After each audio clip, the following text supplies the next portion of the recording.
Have you ever noticed that most relationship problems don't come from one conversation? They come from patterns, small ways of talking, listening, reacting, or avoiding that repeat over days, months, and sometimes years. The encouraging news is this: if patterns can be learned, they can also be changed. Not overnight, not perfectly, but one conversation at a time. Healthy relationships aren't relationships without conflict. They're relationships where people gradually learn more helpful ways of connecting. Here are a few examples. Instead of criticizing, I felt hurt when that happened. Can we talk about it? Instead of assuming you already know what your partner thinks, help me understand how you saw the situation. Instead of preparing your defense while they're still talking, listen first. Try to understand before trying to be understood. Instead of trying to win the argument, become curious.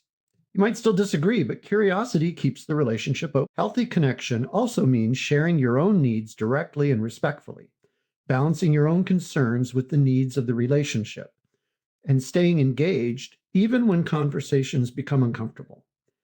Now, compare that with patterns that slowly pull people apart: criticizing, blaming, becoming defensive, shutting down emotionally, avoiding difficult conversations, trying to read your partner's mind, or trying so hard to be right that understanding disappears.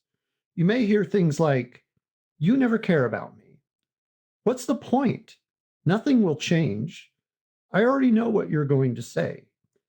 These reactions often make sense. Many people learned them while growing up or during painful experiences in previous relationships. They may have helped protect us once, but today they may be costing us the very connection we want. So, where do you begin? Not by trying to change everything.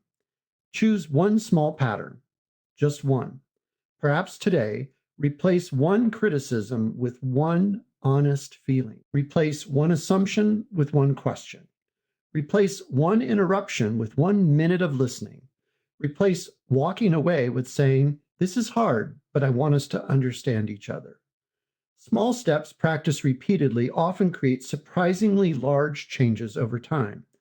Of course, some relationships involve deep hurts, betrayals, trauma, or long-standing patterns that are difficult to change alone.